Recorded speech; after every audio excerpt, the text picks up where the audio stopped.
In today's video, I want to cover the exact steps necessary so that you can actually scale creatives efficiently and go about your testing process in a completely new outlook.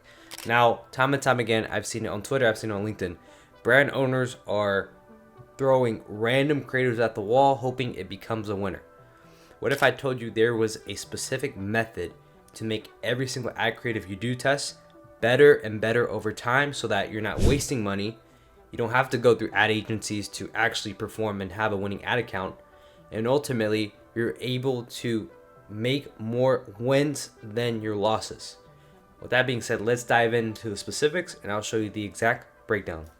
So here we have the exact breakdown I posted on Twitter. Now this should give us specifics on how to go about this process. I've audited over 50 ad accounts thus far in my career. Time and time again, I see meta accounts, as I covered before, lack organization with creative testing. There's multiple different concepts with different SKUs all in the same ad set. No coherent media buying structure to attract top of funnel customer profiles. Overspend with zero financial planning or understanding of unit economics. And majority of brand owners are going fully broad when it comes to their ad creative or when it comes to their ad set targeting. So what does this mean? Well, it simply means that ad creative does our targeting. So if we're going broad, if we want to make the most efficient creative testing process as possible, if we don't want to throw random concepts at the wall, we want to be efficient with our tests, well then this is the method right here that's going to allow you to do this, right?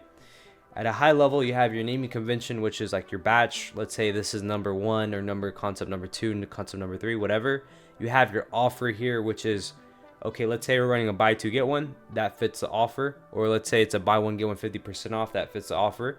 Then you have the audience demographic you're going after.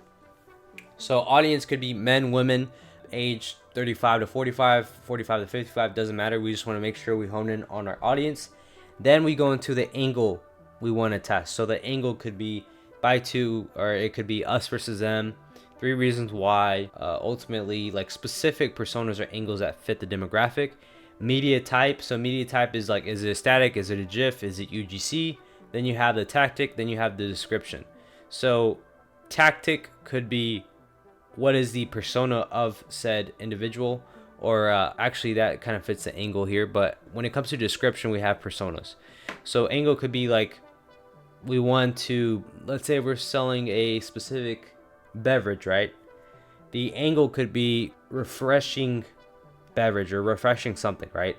Then you go into the tactic, could be us versus them. That's how you want to display that information, or 3 reasons why, whatever, right? So you have the angle, then you have your tactic of how you're going to persuade that individual to hone in on the angle.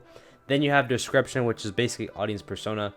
Are we doing athletes? Or what is it? What is that demographic? So on and so forth. So there's ways to extrapolate this even further. Now, at a creative level, when we are creative testing, time and time again, what happens is we have 3 ad sets that we're running, right? 3 different audiences. Could be men, women, and then could be like evergreen. Both fit the demographic. One specific audience goes a step further. Now we go into 3 personas, right?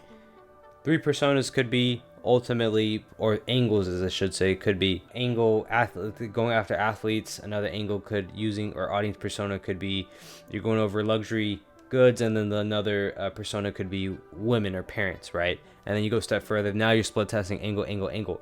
So then when you're running your media buying test, you're seeing, okay, what pocket of audience first is where majority of my customer demographic is at. Is it men, or is it women, or is it both? And then from there, you go a step further. You're able to see now, is it Gen Z? Is it moms? Is it whatever demographic is now leading to my success?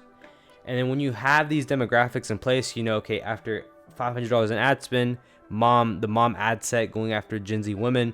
Let's say moms is the ad set here, and then you have your angles.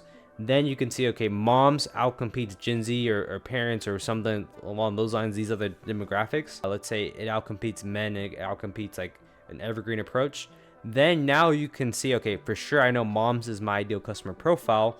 Now I'm trying to figure out what angle is going to be my main winner. And then from there, you can either go up the vertical where you have that angle.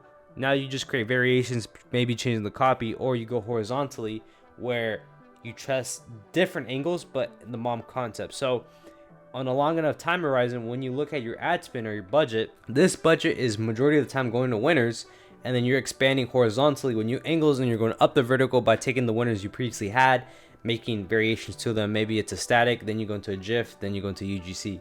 But with this outlook of creative testing, with this amount of intensity, what happens is the more money we spend in return is going to be more beneficial, because now we understand, okay, who is our winning demographic? Why is that demographic winning?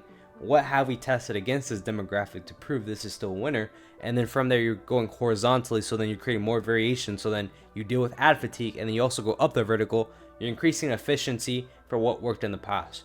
So this is the methodology to not only stop throwing random stuff at the wall, but now you're like a sniper in this approach. You're getting closer and closer and closer to your ideal customer profile. And then this also allows you to expand your ideal customer profile, because what you thought were majority of your buyers, you could open up a whole new pocket of audience by segmenting it from women, men, and then both genders. So that's super important. This is how I go about creative testing now with our portfolio brands in the pipeline working under us, and this is a way to make your life more efficient without throwing money down the drain.